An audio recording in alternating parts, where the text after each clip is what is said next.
नमस्कार दोस्तों, आप सभी का ऑनलाइन प्लेटफॉर्म और चैनल में स्वागत है। अगर आप पहली बार चैनल में आए हैं तो चैनल को सब्सक्राइब कर लीजिए, लाइक कीजिए और शेयर भी कीजिए, जिससे कि यह जो शिक्षा संबंधी जानकारी है और वर्ग एक पदवृद्धि की जो मुहिम है उसकी जो बातें हैं वह सभी वेटिंग अभ्यर्थियों तक और जिम्मेदारों तक पहुंच सकें। तो दोस्तों, जैसा कि आप सभी को मालूम है और जैसा कि आप स्क्रीन में देख भी रहे हैं कि वित्त विभाग और सामान्य प्रशासन विभाग द्वारा एक सर्कुलर जारी किया गया, एक आदेश जारी किया गया। और वह आदेश मध्य प्रदेश में रिक्त पदों की सीधी भर्ती के संबंध में है कि जो मध्य प्रदेश में सीधी भर्ती जो आने वाली है लगभग 2-2.5 लाख पदों पर, तो उस पर क्या कार्य योजना है, इसको लेकर वित्त विभाग द्वारा और सामान्य प्रशासन विभाग द्वारा आदेश जारी किए गए हैं। क्योंकि वित्त विभाग द्वारा इसलिए आदेश जारी किया जाता है क्योंकि अगर कोई भी भर्ती निकलती है तो उसकी जो सैलरी की व्यवस्था होती है वह वित्त विभाग को ही करनी होती है। इसलिए वित्त विभाग से पूछकर कोई भी सीधी भर्ती की जाती है। और सामान्य प्रशासन विभाग मध्य प्रदेश का बहुत ही महत्वपूर्ण विभाग है, जो सभी विभाग इसके अंतर्गत आते हैं। सामान्य प्रशासन विभाग और कोई भी गाइडलाइन जो जारी होती है मध्य प्रदेश सरकार द्वारा वह सामान्य प्रशासन विभाग के द्वारा ही जारी की जाती है। तो अभी आपको मालूम है कि जो वित्त विभाग और सामान्य प्रशासन विभाग ने एक आदेश जारी किया है और कल वह आदेश वायरल हो रहा है।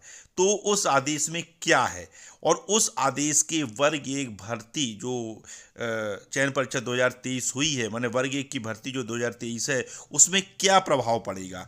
क्या वर्ग एक में नई भर्ती आएगी या जो वर्ग एक चयन परीक्षा 2023 हुई है उसी में पदवृद्धि होगी? इसको लेकर जो वर्ग एक के अभ्यर्थी हैं और जो वेटिंग अभ्यर्थी हैं उनमें कन्फ्यूजन की स्थिति बनी हुई है। तो मैं इस वीडियो के माध्यम से उनका कुछ हद तक कन्फ्यूज़न दूर करने का प्रयास करूंगा कि इस आदेश के क्या मायने हैं और इस आदेश में वर्ग एक की जो भर्ती है उस पर क्या प्रभाव पड़ेगा। वर्ग एक की नई भर्ती आएगी या पुरानी भर्ती होगी? तो आपको मालूम है इस आदेश को मैं ज़्यादा आप सभी लोग ने पढ़ ही लिया होगा। इसको मैं इसका सिर्फ समरी बताऊंगा, आपको इसका सारांश बताऊंगा कि यह जो आदेश है वो भर्तियों के संबंध में, सीधी भर्तियों के किए जाने के संबंध में है। लेकिन अब इसका क्या प्रभाव है यह अपन को जानना है। तो अभी आपको मालूम है कि इस आदेश में लिखा हुआ है कि जो भर्ती प्रचलन में है उसके पद रिक्त नहीं माने जाएंगे, है ना। तो सीधी सी बात है कि अभी देखिए शिक्षा विभाग की बात करते हैं, वर्ग एक, वर्ग दो, वर्ग तीन की। वर्ग एक चयन परीक्षा 2023 अभी प्रचलन में है क्योंकि उसकी अभी वेटिंग जो कैंडिडेट हैं वो लगातार पदवृद्धि की मांग कर रहे हैं और वेटिंग लिस्ट भी अभी तक जारी नहीं हुई है, यानी यह भर्ती अभी प्रचलन में है ना। तो यह भर्ती अभी प्रचलन में है। लेकिन अभी वर्ग जो शिक्षा विभाग है वह किस में काम कर रहा है? आपको मालूम है कि वर्ग दो की अभी उसको चयन परीक्षा लेनी है ना। वर्ग दो की अभी चयन परीक्षा नहीं हुई है, उसका नोटिफिकेशन भी जल्द जारी हो सकता है। और वर्ग तीन की पात्रता परीक्षा आपको मालूम है कि चल ही रही है और इसके बाद इसकी चयन परीक्षा होगी।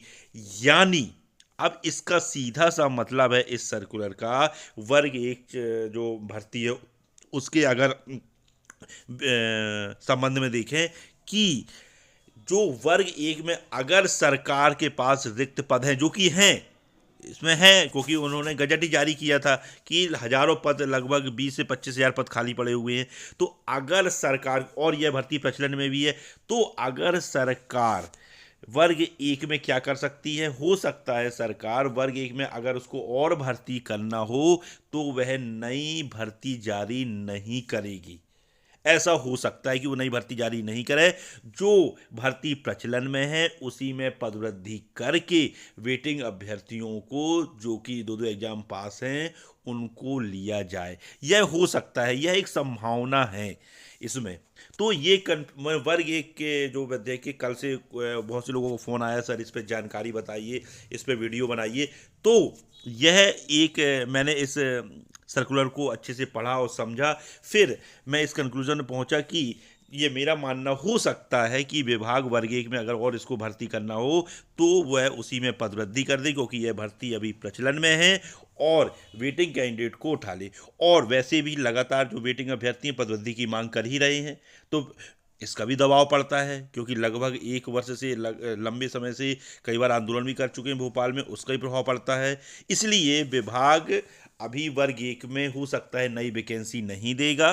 हो सकता है इसी में अगर उसको और रिक्त पद वर्ग 1 में भरने हैं तो वह इसी में पदवृद्धि कर, नया रोस्टर जारी कर, वेटिंग कैंडिडेट को इसमें शामिल कर सकता है और उनकी नियुक्ति कर सकता है। ऐसा एक संभावना है जो मैंने समझा है ना, क्योंकि अभी विभाग के पास वर्ग 2 की चयन परीक्षा उसको करवाना है और वर्ग 3 की अभी पात्रता चल रही है, उसके बाद उसकी चयन परीक्षा कराना है। इसलिए वर्ग 1 की नई भर्ती आने की कोई संभावना अभी नहीं लगती है, और अगर इसमें और भर्ती करना है तो वह पदवृद्धि के द्वारा ही इसमें भर्ती कर कर सकता है।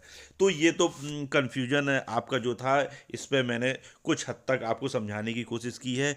और आपको बता दूं कि आपको अगर जो वर्ग 1 की वेटिंग अभ्यर्थी हैं वह लगातार पद वृद्धि के लिए प्रयास करते रहिए, हर स्तर पर, चाहे वो ज़मीनी स्तर पर हो, चाहे ट्विटर के माध्यम से हो, चाहे सोशल मीडिया के माध्यम से हो। आपको हर स्तर से वर्ग 1 पद वृद्धि के लिए प्रयास नहीं करना है, क्योंकि आपका अधिकार है वो। और बिल्कुल आप जितने भी वेटिंग अभ्यर्थी हैं वह पदवृद्धि, बिल्कुल आप पदवृद्धि की, आपने इतनी मेहनत की, इतने लंबे समय संघर्ष कर रहे हैं पदवृद्धि के लिए, और पदवृद्धि आपकी बिल्कुल होगी। अगर अभी आप ने ठंडे पड़ गए तो बिल्कुल भी आप अपनी जो आपने 2-2 एग्ज़ाम पास किए हैं उसको आप नियुक्ति में नहीं बदल पाएंगे। तो जितनी वेटिंग अभ्यर्थी हैं उनको लगातार धरातल पर आकर हर माध्यम से, है ना, अपने नेतृत्वकर्ताओं का साथ देना चाहिए और हर स्तर पर प्रयास करना चाहिए। और इसके लिए आपको कहीं भी जाना पड़े, अगर भोपाल भी आपको 10 बार आना पड़ रहा है तो आप आइए, क्योंकि यह आपकी नौकरी का सवाल है। तो इस चीज़ को सभी वेटिंग अभ्यर्थियों को समझना होगा और पद वृद्धि के लिए लगातार प्रयास आपको करना होगा, क्योंकि पद वृद्धि बिल्कुल होकर रहेगी, लेकिन इसके लिए आपको लगातार प्रयास करते रहना पड़ेगा। और अधिक संख्या बल के साथ देखिए यूपी में क्या हुआ, आप देख सकते हैं, सरकार को अपना निर्णय बदलना पड़ा। क्यों बदलना पड़ा?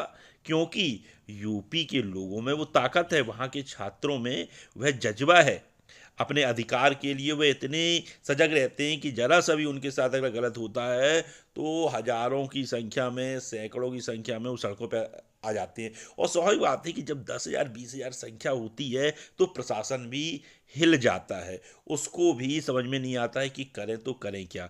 तो उनकी मांग को वो ध्यान से समझता है, गंभीरता से लेता है और उस पर निर्णय लेता है, क्योंकि छात्र तभी सड़कों पे आते हैं जब उनके साथ कुछ, उनके अधिकारों के साथ या उनके साथ कुछ उनके विरुद्ध में निर्णय आते हैं, तभी जो छात्र हैं वह सड़कों पर आते हैं। इसलिए जो मध्य प्रदेश की जो वर्ग 1 चयन परीक्षा 2023 हुई है, उनके जो उसके जो अभ्यर्थी हैं, वेटिंग अभ्यर्थी हैं, उनके साथ वाकई बहुत गलत हुआ है कि नाम मात्र के पदों में भर्ती निकाली गई और उसमें से भी बैकलॉग पद, जिससे कि अच्छे अच्छे नंबर लाने के बाद भी वेटिंग है। तो आप भी अपने अधिकारों के प्रति जागिए और अधिक से अधिक संख्या बल में अपनी संवैधानिक तरीके से, शांतिपूर्ण तरीके से अपनी मांग को रखिए, लेकिन अधिक संख्या बल के साथ तो आपकी मांगों गंभीरता से लिया भी जाएगा और सुना भी जाएगा और आपके पक्ष में रिजल्ट भी आएगा। इस चीज़ को आपको समझना चाहिए। तो अधिक से अधिक संख्या बल में, जितने संख्या बल में आप भोपाल गए थे उतनी संख्या बल में आप शिक्षा मंत्री से मिलिए, बिल्कुल आपकी बात को वो गंभीरता से लेंगे और चीज़ों को समझेंगे और आपकी पदवृद्धि बिल्कुल होगी। तो इस चीज़ को आपको सभी वेटिंग अभ्यर्थियों को समझना होगा। तो यह वीडियो अगर आपको अच्छा लगा हो तो चैनल को सब्सक्राइब कीजिए, लाइक कीजिए, शेयर कीजिए। जय हिंद, जय भारत।